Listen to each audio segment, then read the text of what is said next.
నమస్కారం. సంగ్రహ స్టూడియోస్కి స్వాగతం. హెడ్లైన్ చూద్దాం.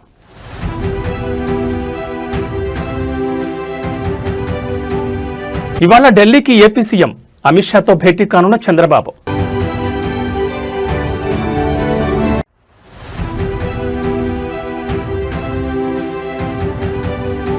తెలంగాణ అసెంబ్లీ నిరవధిక వాయిదా, 13 బిల్లులకు సభ ఆమోదం.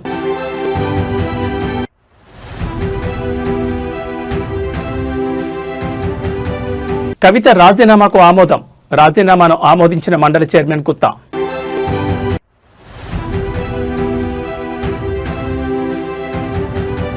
ఏపీలో 2వ విడత ల్యాండ్ పూలింగ్, 20,494 ఎకరాలు సమీకరించనున్న ప్రభుత్వం.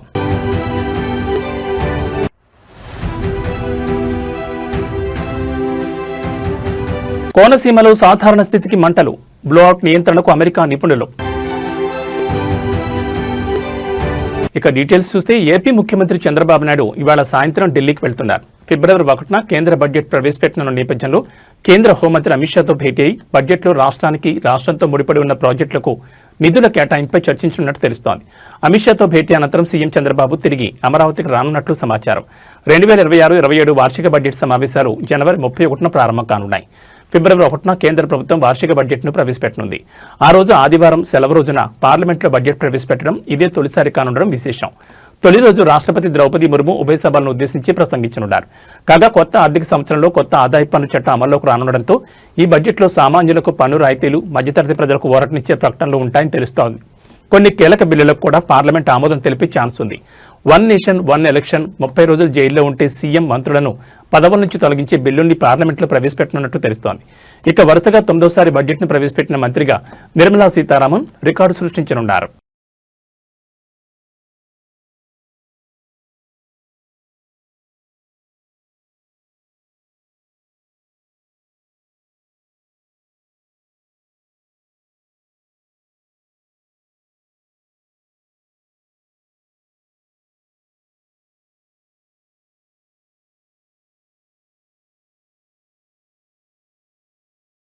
అసెంబ్లీ నిరవధిక వాయిదా పడింది. మంగళవారం స్పీకర్ గడ్డం ప్రసాద్ కుమార్ నిరవధికంగా వాయిదా వేస్తున్నట్లు ప్రకటించారు. గత నెల 29, ఈ నెల 2, 3, 5, 6 తేదీల్లో మొత్తం 5 రోజుల పాటు సభ జరిగింది.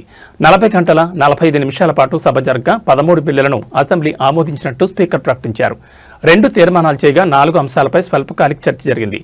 హిల్ట్ పాలసీ, ఉపాధి హామీ చట్టం, తెలంగాణ రైజింగ్ 2047, కృష్ణా జలాల్లో తెలంగాణకు జరిగిన అన్యాయం వంటి అంశాలపై స్వల్పకాలిక చర్చ జరిగింది. ఉపాధి చట్టం నుంచి మహాత్మాగాంధీ పేరు తొలగించొద్దని, పాలమూరు రంగారెడ్డి ప్రాజెక్టుకు పెండింగ్లో ఉన్న అన్ని అనుమతులు ఇవ్వాలని, పోలవరం నల్లమల్ల సాగర్కు అనుమతులు ఇవ్వొద్దని కోరుతూ అసెంబ్లీ చేసిన తీర్మానాలను కేంద్రానికి పంపించారు. కాగా కృష్ణా జిల్లాలో గత 10 ఏళ్లలో జరిగిన అన్యాయంపై ఇరిగేషన్ మంత్రి ఉత్తమ్ కుమార్ రెడ్డి శనివారం పవర్ పాయింట్ ప్రజెంటేషన్ ఇచ్చారు. కాగా ఈ నెల 3న మూసీ రెనోవేషన్ ప్రాజెక్టుపై సీఎం రేవంత్ రెడ్డి సమాధానం ఇచ్చే సమయంలో తమపై అసంబంధ ఆరోపణలు చేశారంటూ 2వ రోజు నుంచి సెషన్ను బీఆర్ఎస్ బాయ్కాట్ చేసింది. గత నెల 29న అసెంబ్లీ శీతాకాల సమావేశాలు స్టార్ట్ కాగా అదే రోజు ప్రతిపక్ష నేత మాజీ సీఎం కేసీఆర్ సభకు అటెండ్ అయి 4 నిమిషాలు సభలో ఉండి వెళ్లిపోయారు. తర్వాత నుంచి సభకు ప్రతిపక్ష నేత గైర్హాజరయ్యారు. Statistics. Number of days for which the assembly sat, 5 days. Number of hours for which the assembly worked, 40 hours 45 minutes. Number of starched questions unstarched orally, 32. Number of answers the starched questions placed on the table of the House on 06/01/2026, 7. Number of supplementaries made by the members, 82. Number of speeches made by the members, 66. Number of government resolutions adopted, 2. Number of bills introduced and passed, 13. Number of short discussions discussed, 4. Party position in the assembly as on 06/01/2026. INC 66, BRS 37, BJP 8, AIMIM 7, CPI 1, total 119. Now, with the consent of the House, I urgent the House sine die. శాసనమండలి సభ్యత్వానికి తెలంగాణ జాగృతి అధ్యక్షురాలు కల్వకుంట్ల కవిత రాజీనామాను శాసనమండలి chairman Gutta Sukhender Reddy ఆమోదించారు. 2021లో నిజామాబాద్ స్థానిక సంస్థల నుంచి శాసనమండలికి కవిత సభ్యురాలిగా ఎన్నికయ్యారు. BRS పార్టీకి ఎమ్మెల్సీ పదవికి సెప్టెంబర్ 3న ఆమె రాజీనామా చేశారు. సోమవారం కౌన్సిల్లో ప్రసంగించి కవిత తన రాజీనామాను ఆమోదించాలని చైర్మన్ మరోసారి విజ్ఞప్తి చేశారు. కవిత సమర్పించిన రాజీనామాను మంగళవారం నుంచి అమల్లోకి వచ్చేలా శాసనమండలి చైర్మన్ ఆమోదించారు. కవిత రాజీనామాతో నిజామాబాద్ స్థానిక సంస్థల కోట ఎమ్మెల్సీ స్థానం ఖాళీ అన్నట్లు లెజిస్లేటివ్ సెక్రటరీ నరసింహాచార్యులు మంగళవారం నోటిఫికేషన్ జారీ చేశారు. ఈ రాజీనామా ఖాళీ ఏర్పడిన వివరాలను కేంద్ర ఎన్నికల సంఘం, రాష్ట్ర ప్రభుత్వ ప్రధాన కార్యదర్శి, రాష్ట్ర ప్రధాన ఎన్నికల అధికారికి అధికారికంగా పంపించారు. 14లో తెలంగాణ జూన్ 2న వస్తే సెప్టెంబర్లో బతుకమ్మ పండుగ వచ్చింది అధ్యక్ష. నేను అంతకుముందు తెలంగాణ జాగృతి నుంచి దాదాపుగా 8-9 సంవత్సరాల నుంచి కంటిన్యూస్గా బతుకమ్మ పేరుతోని ప్రతి సంవత్సరం కార్యక్రమాలు చేసేదాన్ని అధ్యక్ష. 2014లో వచ్చినటువంటి బతుకమ్మ, తెలంగాణ రాష్ట్రం ఏర్పడ్డ తర్వాత వచ్చినటువంటి మొదటి బతుకమ్మ నుండే నా మీద రిస్ట్రిక్షన్స్ ప్రారంభమైనాయి అధ్యక్ష. పొలిటికల్ పార్టీలో ఒక వ్యక్తిని స్వేచ్ఛను ఎట్లా హరిస్తారని చెప్పడానికే ఎగ్జాంపుల్ చెప్తా ఉన్నాను అధ్యక్ష. ఇక్కడ పర్సనల్ ఇష్యూస్ మాట్లాడకుండా నేను రూల్ పొజిషనే కోట్ చేసి మాట్లాడతాను అధ్యక్ష. Section 29A of representation of people's act ఉంటుంది అధ్యక్ష. It is a statutory obligation for political parties to follow democratic norms. అంటే ఒక వ్యక్తి ఒక పార్టీలో చేరాడంటే ఆ వ్యక్తి యొక్క భావజాలాన్ని కానీ, ఆ వ్యక్తి యొక్క భావ ప్రకటన స్వేచ్ఛను కానీ ఆ పొలిటికల్ పార్టీస్ హరించడానికి లేదు అధ్యక్ష. నేను గత 8 సంవత్సరాలుగా ఇండిపెండెంట్గా ఒక వ్యక్తిగా సంస్థను నడుపుతూ చేస్తున్నటువంటి ప్రయత్నాలని అడ్డుకట్ట వేయడానికి మొదటి రోజు నుంచే ప్రయత్నం జరిగింది అధ్యక్ష.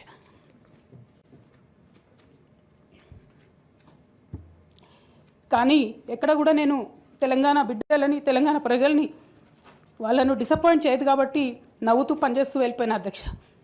ఇప్పుడు నా దగ్గరికి ఎప్పుడు పెద్దవాళ్ళు, పైరవికారులు, కాంట్రాక్టర్లు ఎవరు రాలేదు అధ్యక్ష. నేను ఎప్పుడు కూడా పేద ప్రజల మధ్యలోనే ఉండి పనిచేస్తున్నాను అధ్యక్ష. నా దగ్గరికి వచ్చినటువంటి బీడీ కార్మికులు కావచ్చు, బీడీ టేకేదారులు కావచ్చు, అంగన్వాడీ టీచర్లు కావచ్చు, ఆశా వర్కర్లు కావచ్చు, ఐకేపీ ఎంప్లాయీస్ కావచ్చు అధ్యక్ష, అదేవిధంగా జిహెచ్ఎంసీ కార్మికులు కావచ్చు అధ్యక్ష, టీచర్లు కావచ్చు అధ్యక్ష, నిరుద్యోగులు కావచ్చు, ఆడబిడ్డలు కావచ్చు, సింగరేణి ఉద్యోగులు కావచ్చు, కరెంట్ ఎంప్లాయీస్ కావచ్చు, ఎవరు వచ్చినా అధ్యక్ష నేను కాదనకుండా నాకెంత వీలైతే అంత పనిచేసి పెట్టేటటువంటి ప్రయత్నం చేసిన అధ్యక్ష. అయినా సరే అధ్యక్ష, పార్టీ మౌత్ పీసులుగా ఉండేటటువంటి పార్టీ పేపర్లు, పార్టీ ఛానళ్ళు ఏ ఒక్కరు కూడా ఎన్నడూ కూడా మద్దతు ఇవ్వలేదు అధ్యక్ష. అయినా సరే ధైర్యం వదులుకోకుండా మొక్కువని ప్రయత్నంగా నేను ప్రయత్నం చేస్తూనే వెళ్ళాను అధ్యక్ష. బిఆర్ అంబేద్కర్ కోనసీమ జిల్లా ఇరుసుమండలో ఓఎన్జీసీ గ్యాస్ లీక్ కారణంగా సోమవారం చెలరేగిన మంటలు ఇంకా పూర్తి స్థాయిలో అదుపులోకి రాలేదు. బ్లోఅవుట్ ప్రాంతంలో మంటలు ఎగసిపడుతూనే ఉన్నప్పటికీ వాటి తీవ్రత నిన్నటితో పోలిస్తే కొంతమేర తగ్గినట్లు అధికారులు వెల్లడించారు. బ్లోఅవుట్ను పూర్తిగా నియంత్రించేందుకు వారం నుంచి 10 రోజుల సమయం పట్టే అవకాశం ఉందని కలెక్టర్ మహేష్ కుమార్ తెలిపారు. మంగళవారం కలెక్టరేట్లో ఓఎన్జీసీ అధికారులతో కలిసి నిర్వహించిన మీడియా సమావేశంలో కలెక్టర్ మాట్లాడుతూ పరిస్థితిని నిరంతరం పర్యవేక్షిస్తున్నట్లు చెప్పారు. బ్లోఅవుట్ను పూర్తిగా నియంత్రించేందుకు ఓఎన్జీసీ సంస్థ అమెరికాకు చెందిన విపత్తుల నివారణ సంస్థతో ఒప్పందం కుదుర్చుకున్నట్లు అధికారులు తెలిపారు. ఈ సంస్థకు చెందిన నిపుణులు 1-2 రోజుల్లో సంఘటనా స్థలానికి చేరుకోనున్నారని వెల్లడించారు. సోమవారం ఉదయం 11:30 గంటల సమయంలో ఇరుసమండలోని మోరీ 5 ఓఎన్జీసీ బావిలో డ్రిల్లింగ్ పనులు కొనసాగుతుండగా అకస్మాత్తుగా గ్యాస్ లీక్ జరిగి మంటలు వ్యాపించాయని అధికారులు వివరించారు. ప్రస్తుతం మంటల ఉధృతి తగ్గి సహజ వాయువు సాధారణ స్థాయిలో మండుతోందని, గ్యాస్ ఎక్కడి నుంచి వెలువడుతుందో గుర్తించే పనిలో నిపుణుల బృందం నిమగ్నమై ఉందని కలెక్టర్ తెలిపారు. మంటలు అదుపులోకి తెచ్చేందుకు ఫైర్ ఇంజన్లు, భారీ వాటర్ క్యాన్లతో ప్రయత్నాలు కొనసాగుతున్నాయి. అడ్వాన్స్డ్ వాటర్ టెండర్ల ద్వారా నిరంతరంగా నీటి స్ప్రింక్లింగ్ చేస్తున్నారు. మంటల తీవ్రత తగ్గినప్పటికీ ఇంకా ప్రమాదకర స్థాయిలోనే కొనసాగుతుండటంతో అప్రమత్తత కొనసాగిస్తున్నారు. సంఘటనపై ముఖ్యమంత్రి చంద్రబాబు నాయుడు, ఉప ముఖ్యమంత్రి పవన్ కళ్యాణ్లు నిరంతరం పరిస్థితిని సమీక్షిస్తున్నారు. భద్రతా చర్యల్లో భాగంగా లక్కవరం గ్రామ ప్రజలను పునరావాస కేంద్రాలకు ఇదివరకే తరలించినట్లు అధికారులు తెలిపారు.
రాజధాని విస్తరణలో భాగంగా అమరావతిలో సిఆర్డీఏ అధికారులు రెండో విడత ల్యాండ్ పూలింగ్ చేపడుతున్నారు. ప్రస్తుతం వడ్డమాను, ఎండ్రాయి గ్రామాల్లో భూమిని సేకరిస్తున్నారు. వడ్డమాను గ్రామంలో మొత్తం 1937 ఎకరాలు సేకరించే ప్రక్రియ కొనసాగుతోంది. భూ సమీకరణపై రైతులకు అవగాహన కల్పిస్తున్నారు. అలాగే భూసేకరణ వల్ల వచ్చే ప్రయోజనాలు వివరిస్తున్నారు. ఇక రెండో దశలో 3828.56 ఎకరాల ప్రభుత్వ భూమి ఇప్పటికే అందుబాటులో ఉంది. అయినా ఇంకా కొన్ని భూములు తీసుకోవాలని ప్రభుత్వం నిర్ణయించింది. ఈ మేరకు రెండో విడత భూ సమీకరణ ప్రక్రియ ప్రారంభించింది. తుళ్లూరు మండలం పెద్దపరిమి, వడ్డమాను, హరిచంద్రాపురం, అమరావతి మండలం వైకుంఠపురం, పెద్దమద్దూరు, ఎండ్రాయి, కర్లపూడి, లేమల్లి గ్రామాల్లో భూ సమీకరణ జరుగుతోంది. Railway line, railway station, inner ring road, international sports city కోసం 7 గ్రామాల్లో భూమిని సమీకరిస్తున్నారు. ఈ రోజు ఉదయం 10 గంటలకు రెండో విడత భూ సమీకరణ వడ్డమాన్లో మంత్రి నారాయణ ప్రారంభించారు. సాయంత్రం 4 గంటలకు ఎండ్రాయిలో ల్యాండ్ పూలింగ్ ప్రారంభించనున్నారు.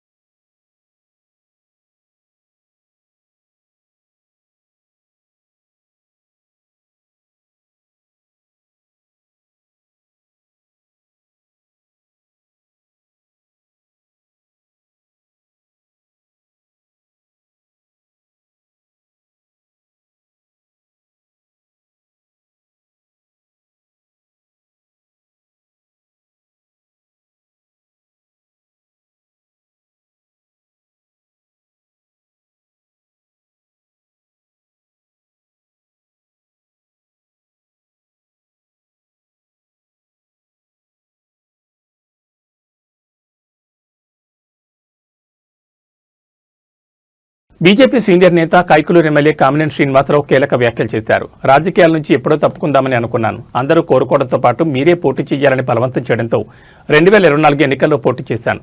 అనూహ్యంగా ఈసారి ఎవరూ ఊహించని విధంగా భారీ మెజార్టీ కూడా వచ్చింది. భవిష్యత్తులో నేను, నా కుటుంబం నుంచి ఎవరం ఎన్నికల్లో పోటీ చేయం.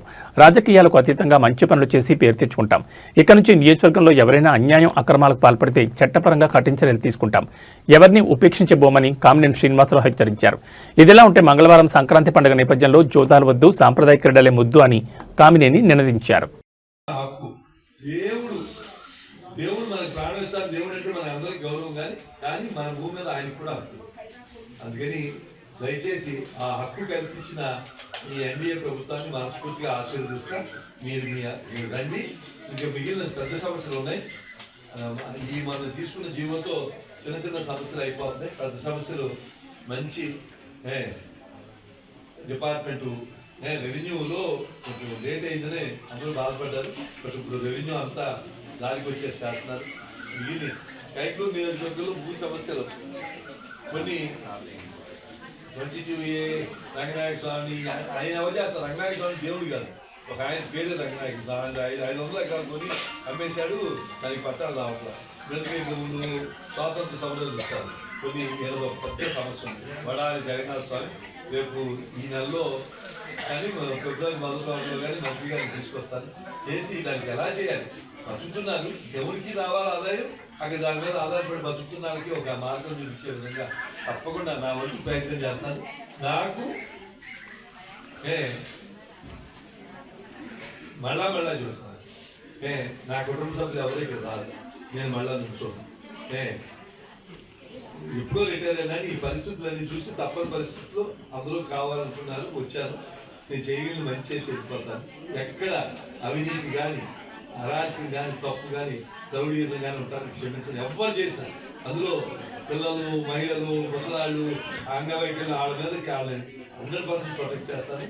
తప్పకుండా నేను మీకు చెయ్యాలి, మంచి పేరు తెచ్చుకోవాలని వచ్చాను. కానీ నాకు